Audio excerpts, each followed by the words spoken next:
Fala galera, beleza? Curso Manhã Física 1, ou seja, frente 1, módulo 1, galera. Esse módulo 1 ele fala de conceitos básicos da física, como características de um corpo, sistema referencial e trajetória, galera, tá?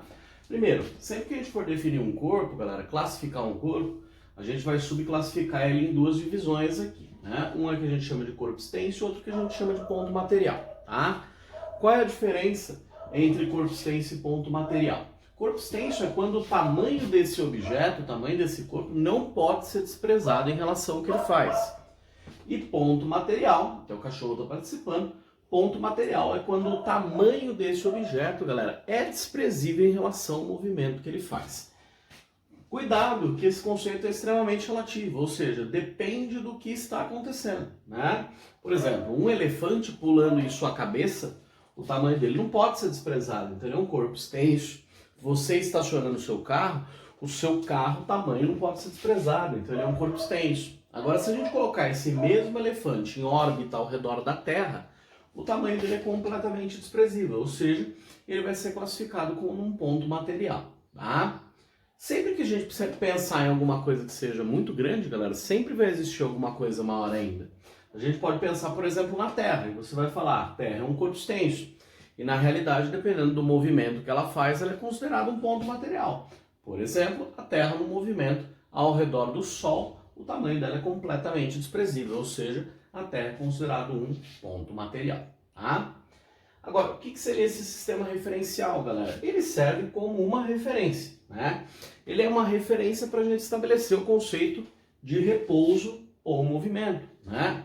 Quando a gente faz uma pergunta, por mais simples que ela pareça, às vezes ela tem uma pegadinha que está ali no meio do caminho escondido. Por exemplo, se o Rô te pergunta se você, sentado numa cadeira na escola, está em repouso ou em movimento, a resposta que você deveria dar é que depende do seu referencial. Se você toma como referência a superfície da Terra, você sentado na cadeira assistindo uma aula, você está em repouso. Entretanto, você ali nesse referencial em repouso, se você mudar o seu referencial, por exemplo, para o Sol, você não pode esquecer que a Terra gira em torno do Sol, ou seja, você gira junto com a Terra em volta do Sol. O que era repouso em um referencial se transforma em movimento num outro, galera. Então, cuidado, né? Esse conceito de repouso ou de movimento sempre depende do seu referencial. Com certeza vocês já estiveram no carro em algum momento em que você está parado no carro, você olha para a pessoa ao lado, foca o seu olhar nessa pessoa ao lado, e ela deixa o carro dela, por exemplo, descer um pouco em relação a você. E você brevemente tem aquela sensação de que o seu carro está indo para frente. Ou seja, adotando o referencial errado, o que é claramente um repouso se torna movimento. Então, cuidado, tá? O referencial ele interfere no conceito de repouso e movimento, tá? E por último, galera, o conceito de trajetória. Trajetória é o caminho pelo qual um móvel, né, se movimenta. Então, por exemplo, vamos imaginar que você vai sair da belíssima cidade de Itatiba, terra do morango, e você vem do Itatiba não, né, galera? Você vai sair da belíssima Atibaia, terra do morango, e você vai para a belíssima Itatiba, terra dos móveis coloniais. Você vai vir aqui visitar o Rô, né, comer um churrasco em casa, ou uma berinjela, se você for vegetariano. Você vai sair de Atibaia e você vai vir para Itatiba. Toda a trajetória, galera, na realidade é o caminho pelo qual você movimenta, ela serve de orientação, né? Então a trajetória dentro dos exercícios, ela serve como uma orientação para você conseguir dissertar qual foi a distância que você andou, com o tempo que você gastou, você conseguir calcular a velocidade média que você levou, né? E assim vai, ou seja, calcular todos os dados do seu movimento. Então vamos imaginar, por exemplo, que a Atibaia está no quilômetro 72 da rodovia Dom Pedro e Itatiba está no quilômetro 107 da rodovia Dom Pedro. Por que servem esses pontos dentro da minha trajetória, esses espaços? Eles servem para orientação, galera. Ou seja, se eu saio do quilômetro 72, eu vou até Itatiba, que é o 107, eu consigo, olhando para a minha trajetória, determinar a distância percorrida. Então, se eu saio do 72 e vou até o 107, por exemplo, a gente teve um deslocamento aí, né, de 35 quilômetros. E usando esses dados, né, os espaços dentro da nossa trajetória, que é o nosso caminho, a gente consegue descobrir, por exemplo, o nosso ΔS e, sabendo o ΔT, calcular, por exemplo, a nossa velocidade média, tá?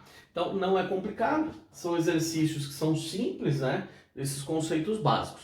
Então vamos fazer aqui esses exercícios e ver se a gente chega a uma conclusão, galera. Então, ó, o primeiro, por exemplo, ele fala: a respeito do conceito de ponto material ou partícula, assinale a opção correta. Então, ó, ponto material é um corpo de massa desprezível. Galera, não tem absolutamente nada a ver com a massa, tem a ver com o quê? Com o tamanho, né? Então, é tamanho desprezível, tamanho não desprezível, nada a ver com massa. Então, não tem nada a ver a letra A. O ponto material é um corpo sempre muito pequeno. Repare que em nenhum momento ele comparou com alguma coisa, galera, né? Uma pulga é um corpo extremamente pequeno, mas uma pulga brigando com outra pulga, o tamanho dela não é desprezível, né? No estudo da rotação de um corpo, ele pode ser considerado um ponto material. Galera, tá errado. Sempre que você tem um movimento de rotação, você não pode desprezar o tamanho do seu corpo, né? Imagina uma bailarina que, ao fazer um movimento de rotação, despreza o tamanho do corpo dela. Ela vai meter uma bicuda na amiguinha que está ao lado. Então, sempre no movimento de rotação, o corpo é sempre um corpo extenso. D de dado, galera. No estudo do movimento de translação em torno do Sol, a Terra é considerada um ponto material. Sim, galera. O tamanho da Terra é completamente desprezível quando ela gira ao redor do Sol. Então, esse exercício 1, a resposta correta é letra D de danoninho, que vale por um bifinho, tá? Então, o Rô vai anotar aqui no cantinho, ó, o gabarito dos exercícios. Então, o exercício 1 é letra D de dado. E o 2. Vamos para o 2, né? Um avião com a finalidade de abastecer uma região que se encontra isolada voa em linha reta horizontalmente com velocidade constante em relação ao solo. Quando abandona uma caixa com alimentos, conforme a imagem, desprezando a resistência do ar, a trajetória descrita pela caixa de alimentos terá a forma de uma o quê, galera? Qual o cuidado desse exercício? Aquele pedacinho do texto onde ele fala que ele despreza a resistência do quê, galera? Do ar. Uma vez que a gente despreza a resistência do ar, quando você abandona essa caixa, a sua caixa não perderá velocidade horizontal. Ou seja, quando a gente solta um objeto existindo a atmosfera, existindo ar à nossa volta, a gente solta esse objeto começa a perder velocidade, porque a resistência do ar faz ele frear. Nessa situação, quando você solta essa caixa e ela não tem resistência do ar, a velocidade dessa caixa não diminui, galera.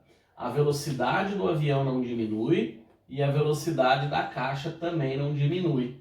Ou seja, se ninguém frear a caixa, ela mantém a mesma velocidade do avião, né?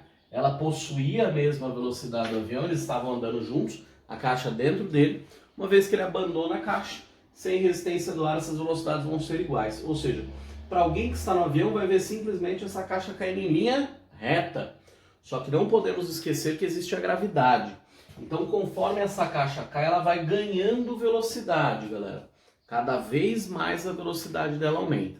Então, a trajetória não vai ser uma diagonal em linha reta.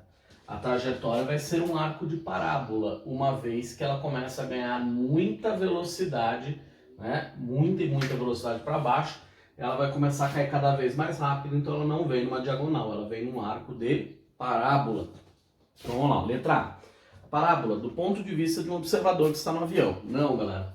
Quem estiver no avião, como eles têm a mesma velocidade, vai ver essa caixa caindo em linha reta. B de bola. Linha reta vertical do ponto de vista de um observador que estiver no avião. Tá certo, galera? Como eles andam juntos, ó, na hora que o avião estiver nesse ponto, a caixa vai estar nesse ponto. Sempre para um observador no avião, a trajetória vai ser uma linha reta. Entretanto, para quem estiver do lado de fora, na superfície do solo, vai ver a trajetória disso sendo um arco de parábola. Ou seja, esse aqui é a letra o quê, galera? Letra B de bola. Tá? Vamos para o 3, ó. Considere um helicóptero se deslocando verticalmente para cima, com velocidade constante. A hélice do helicóptero está girando num plano horizontal, com um pequeno inseto que está parado na extremidade da hélice. A trajetória do inseto é... Galera, para você que está no avião, olhando a ponta da hélice, essa ponta da hélice gira em cima da sua cabeça. Então, para você dentro do avião, a ponta da hélice descreve um movimento o quê? Circular. Agora, para alguém que está do lado de fora, vai ver a hélice girando, né? E ao mesmo tempo que o helicóptero sobe, a hélice gira e o helicóptero sobe, você vai ver um círculo que começa a subir. né? Você vai girando em círculos e subindo. Isso forma o desenho de uma mola, galera, de uma espiral. Esse movimento se chama helicoidal ou hélice cilíndrica, tá? Então, dentro do helicóptero você vê um círculo. Do lado de fora você vê uma hélice cilíndrica com um movimento helicoidal. Vamos lá, a trajetória do inseto será circular, não importando o referencial. Isso está errado, galera. Circular para quem está dentro do helicóptero, helicoidal para quem está do lado de fora. Será circular em relação ao helicóptero e será uma hélice cilíndrica em relação a alguém que está no solo terrestre. Ou seja, verdadeiro. Circular para mim que estou dentro do helicóptero e uma hélice cilíndrica ou helicoidal para quem está do lado de fora. Então, exercício 3, letra B de bola, galera. E o exercício 4, né? E o último aí desse módulo, né? Ele fala o seguinte, ó. 3 automóveis A, B e C estão em movimento ao longo de uma mesma estrada retilínea e suas velocidades em relação ao solo são indicadas em módulos e sentidos na figura. Então, cuidado, galera. Você tem aqui 3 automóveis que o Rô vai representar como 3 bolinhas, né? Então, temos aqui a bolinha A com velocidade VA. Temos também uma bolinha B, seria o carro B, com velocidade VB também para a direita, né, galera? E temos aqui um terceiro carro, o C, que apresenta a velocidade oposta à do A e à do B, tá? E ele diz o seguinte, ó, assinale a opção correta. A está em movimento em relação a C e B está em movimento em relação a C. Portanto, pela propriedade transitiva, A está em movimento em relação a B. Galera, isso está parcialmente errado. O A está em movimento em relação a C? Sim, porque eles estão se aproximando, eles se movem relativamente. O B está em movimento em relação a C? Sim, eles se aproximam, então eles se movem em relação a C. E aí ele fala que pela propriedade transitiva, então, o A e o B eles estão em movimento um em relação ao outro. Isso está errado. Por quê? Ó, imagina que a velocidade do A fosse 70 km por hora e a velocidade do B também fosse 70 km por hora. Pensa aqui, Curro, se você está a 70 e o seu amiguinho foge de você a 70, você vai se aproximar do seu amiguinho? Ou seja, o A vai conseguir alcançar o B? Não. O B vai conseguir fugir do A? Também não. Eles vão andar o quê, crianças? Juntos. Se você focar o seu olhar na traseira do carro B, a sensação que você tem é que você está o quê, galera? Parado. Então, o A está em movimento em relação ao B, o B está em movimento em relação ao C. Mas se eles tiverem a mesma velocidade, entre eles a gente tem uma situação de repouso. Por isso não podemos afirmar que a letra A está perfeitamente correta, tá? Letra B. A está em repouso em relação a B.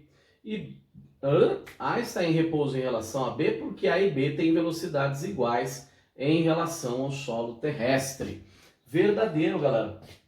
Porque veja que ele falou que a velocidade do A é simplesmente V, a velocidade do B é simplesmente V e a velocidade do C é simplesmente V.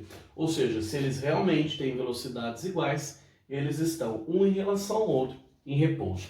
Esse daqui, então, a resposta é a letra o quê, galera? Letra B, de bolacha ou de biscoito, se você for carioca, tá? Bons estudos para vocês e um forte abraço.